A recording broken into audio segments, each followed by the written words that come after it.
the Creative Inkster. Today is Monday, November 28th, and it's time for a creative escape. I'm going to show you how to do both versions of this kind of roll-up paper card. It's kind of a neat and interesting, different type of technique. You'll notice, though, that this will be a raised edge.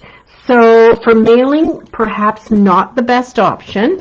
If you're going to be giving the card with a gift bag or just hand delivering, this is perfect. And it's just kind of fun and different and has this little reveal message. This is the first one I received from my teammate, Dawn, in a swap in our team meeting. And you can see that she used it on very vanilla, and there's a piece here, maybe 4x4 underneath of the patterned paper. And I'm going to show you one way to help have that not be so obvious that it's maybe missing on the side. But I just saw this and I absolutely loved the look of this, especially with this paper in the back from Cottage or Abigail Rose, I believe it's called, and some very simple stamping on the front and this torn look. So I'm excited to share these ideas with you. If you are watching live, please let me know and chime in. If you have questions on any of the products I'm using or any ways to do the technique, feel free to ask away. This is a great forum for that. If you're watching on the replay, do let me know that you're on the replay. I really get excited to know that people are watching this secondhand, if you will. Hi, Vicki. Welcome. Yeah, it's a perfect night to be popping in and watching a video because anyway, here, maybe not where you are, but here it's kind of cool out there. It's been a dreary day, but we are into night very quickly these days around here now, at least for another few weeks, and then it starts to change. So here's another version of the same torn paper card, which torn paper technique is kind of what I'm calling it.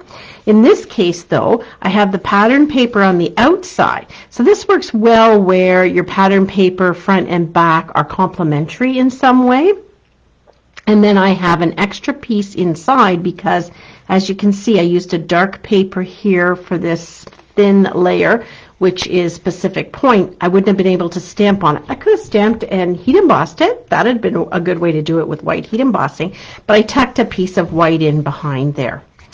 And then this one here, which is back to the pattern paper showing through and with some decoration, this is the card that I made for a swap I was in on the weekend. I attended a Stampin' Up! Demonstrator event in Cambridge, Ontario, and we were invited to bring swap cards, so I made about 10 of these and shared them with some people I met.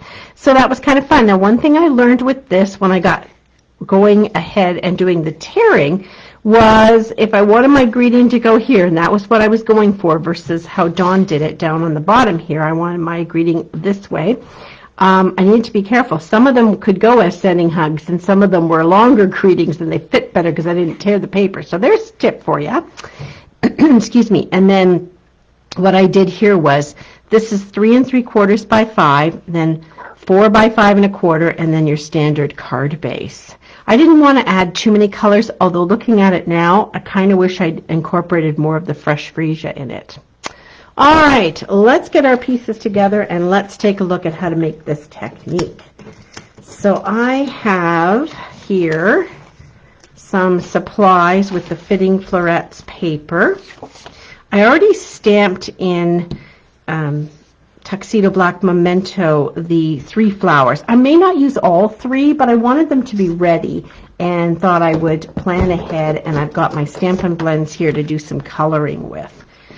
So I'm going to work on those as well. And then I have these beautiful gold swirl gems that come with this suite, and they would go in the centers. So we have a standard card base, 8.5 by 5.5, scored at 4 1/4 and folded. That's in the middle.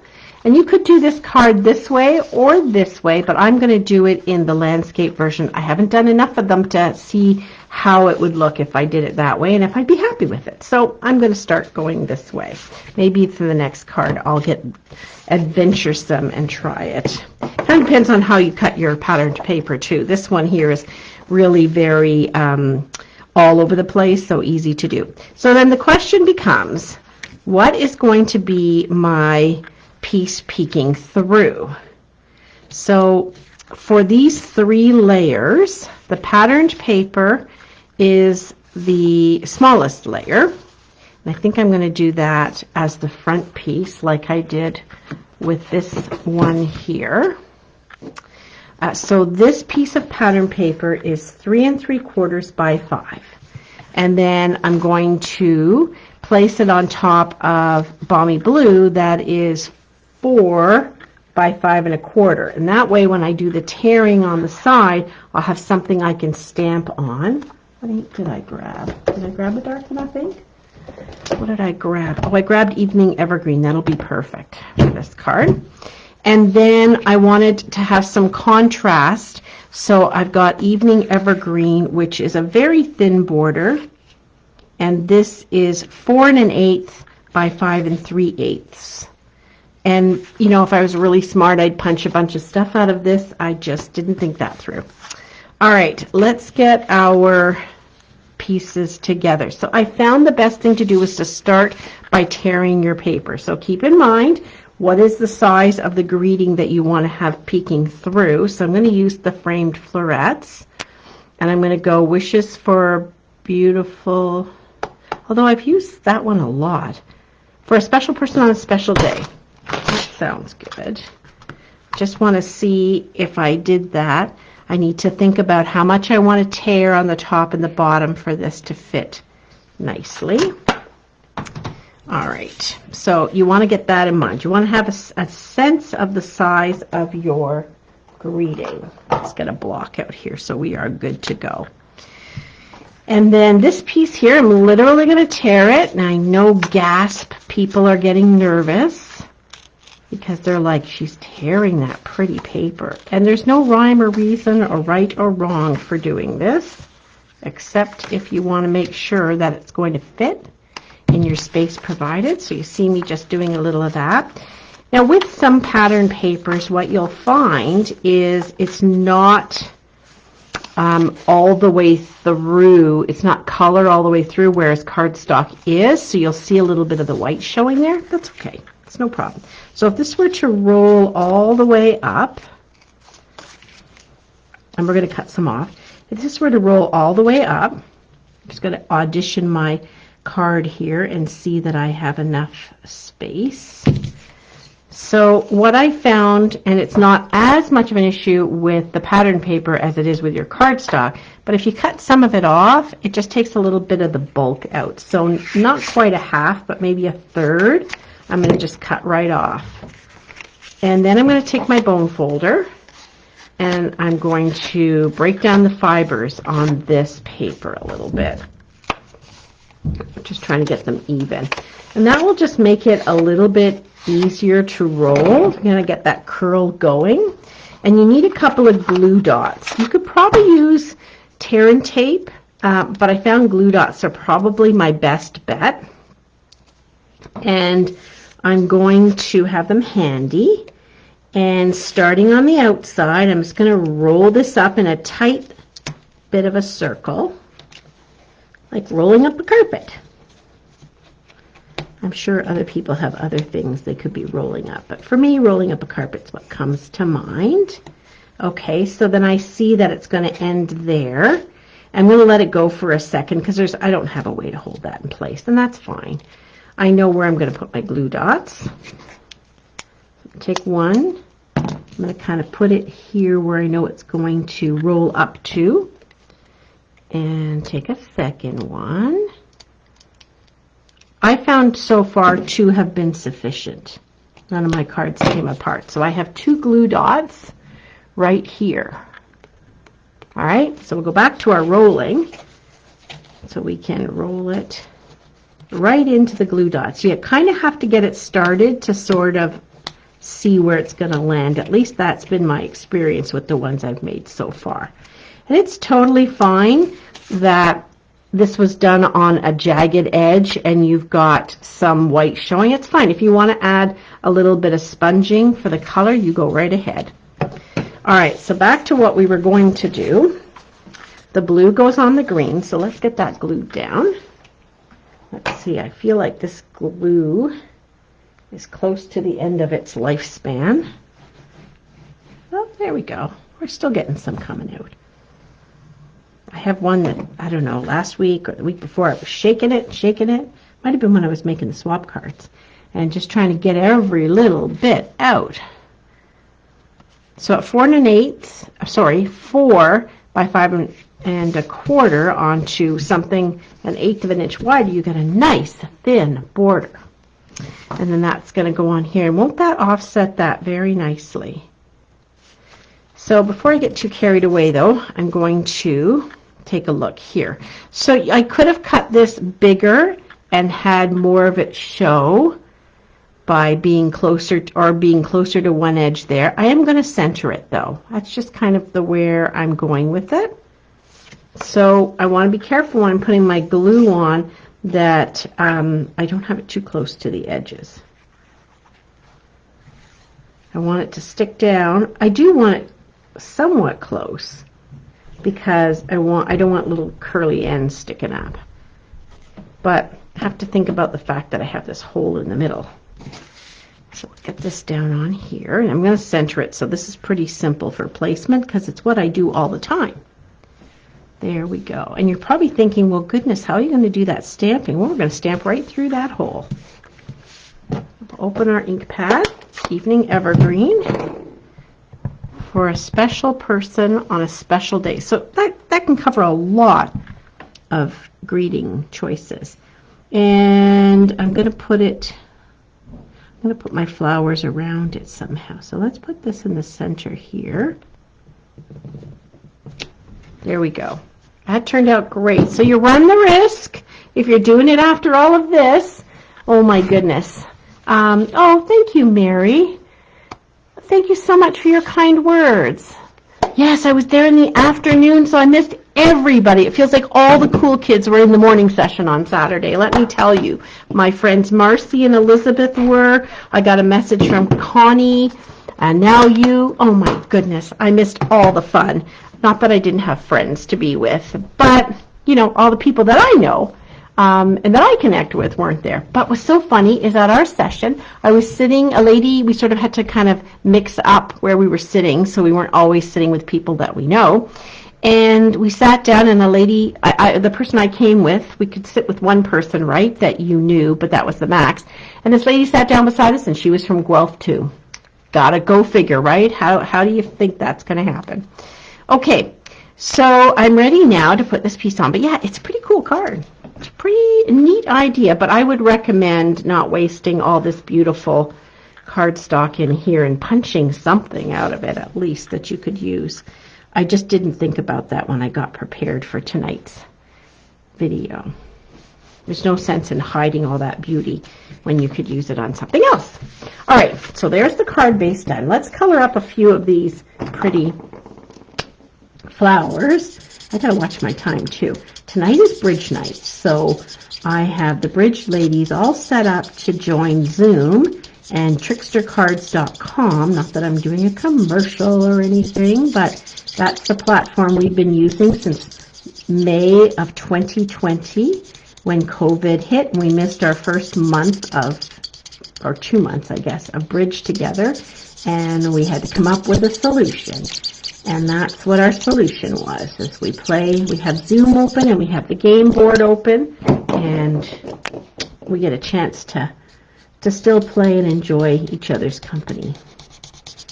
All right, so I'm going to add some color and some shading here. I'm not the best at coloring, but I'm happy with it. It gives some beautiful shading there. So I think I'm going to end up putting 2 on here. I don't know, I know 3 is kind of the way to go, but I think 2 is going to actually work for me. So let's go back and color this guy real quick. So yeah, I'm kind of all over the place talking about bridge and everything, but yeah, we play at 7:30 on Monday, so it's not too late for anybody. But that just means I gotta be off Facebook and on to Zoom because I'm the host. So But I found a way on Trickster Cards platform to set up my game ahead of time. So I do that earlier in the day. You can do it up to 24 hours ahead, and then the table's ready, and they can go in and join and wait for me and not have to wait for me to do that login piece. So it's kind of cool when you learn new stuff, I think. I love learning new stuff, especially computer stuff. But crafting stuff is fun too. Thank you for following. Oh, Marcy's your upline. Oh, there you go. So I probably met you at the SSS Super Team event for our team members. Marcy is so nice. She's so sweet. And I'm blessed to have met her through stamping. We just don't see each other often enough. We're not close enough for our events. Okay, let's get this guy situated here.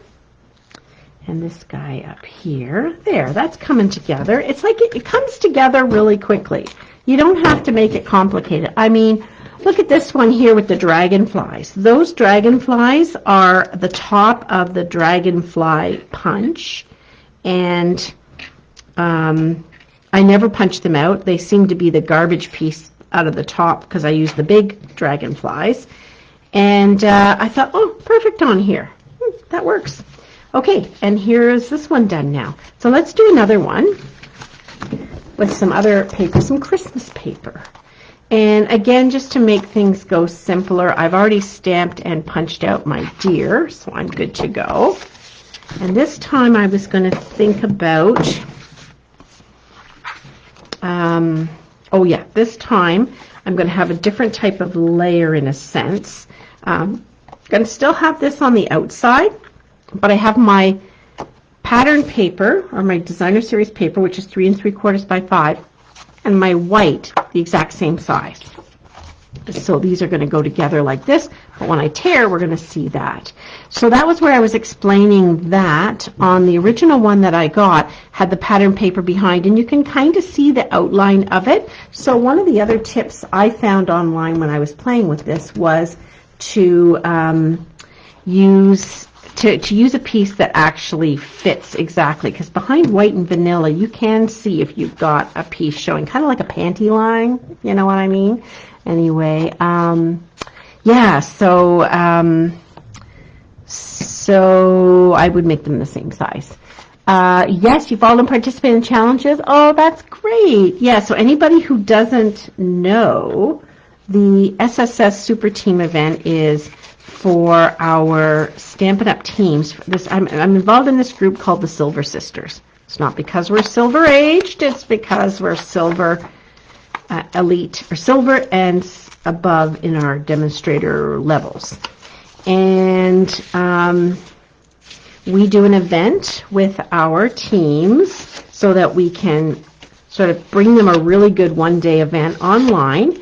Been doing it for a few years now, and then they can participate, and it's all free. They just do all their own challenges. They do all their own stuff and provide all their own product, and we just show them different projects. And so it can be like a 12-hour event. It's great fun. All right, so we're back. Oh, shoot. Yes, we're going to trim off some of the excess. And that's very just cut. Like, there's no rhyme or reason to that. And then get your bone folder going here. Alrighty, and then we'll roll this up nice and tight so it sits well. And so this one works well too, because the Evening Evergreen is in the pattern on the front as well as on the back. So it works out well. Grab our glue dots, so we know that's going to pop down. We need a couple of quick glue dots to hold this guy in place. Oops. There we go, there's one. And there's another one. So if you like the idea of buying the Stampin' Up! Starter Kit, and there's going to be a great promotion coming on in January when Celebration starts, well, you get to be on my team. You get the benefit of my Silver Sisters because there's lots of opportunities to stamp with them. And we do this event 3 or 4 times a year. And we just talked about our January event. And it's free. It's all day. You have all access to everything we've ever done. We don't take stuff out. So you can see all the projects we've done over the years. And just join us. There's prizes for participating and being inspired, creating a project and posting it as being inspired by our different presentations. So there's 12 presentations, there's 12 prizes, because we like to give things away. All right, there's that one. Now we're going to add to the Mossy Meadow layer here. We've gone through 2 packs of this. Oh, it's gorgeous, isn't it? I did a Christmas cracker class for my avid stampers in October. We used the Christmas cracker, or the cracker treat holder and dies, or die and tree holder. And that was included in the class fee, and we made 3 different sizes of Christmas crackers. That was fun, so I need to actually make my own for my family. All right, I'm going to pull in Cherry Cobbler for the greeting, and look at that. I must have taken my stamp set out. What do I have handy that will maybe work?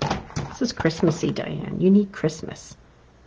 Celebrate? Maybe not. You know what? I'm going to leave it blank, and then I'm going to put my greeting on afterwards, just because I don't have it handy here, and I don't want to hold us up. So I will add this greeting afterwards, and then when I post the pictures later this evening, you will see what I ended up putting on there. Probably from Peaceful Deer. I love that stamp set. The deer is just so nice. I love our punches. So let's close this up so we don't have an inking disaster, and then we can add some afterwards. And then here is my deer, and my dear will go right down on this. And I will post the video and all that stuff in our page here, but I will also, I'm going to put them there. I will also post a link in my blog where you will see all the cards and the video replay, all that good stuff. I just have to give Rudolph his red nose. All right, that's it for me for tonight. Thanks for watching. I hope you give this guy a try. Feel free to post your cards on the link, because we'd all love to see how you did it. Thanks very much for watching. Thanks so much for conversing and checking in. Have a wonderful evening. Bye now.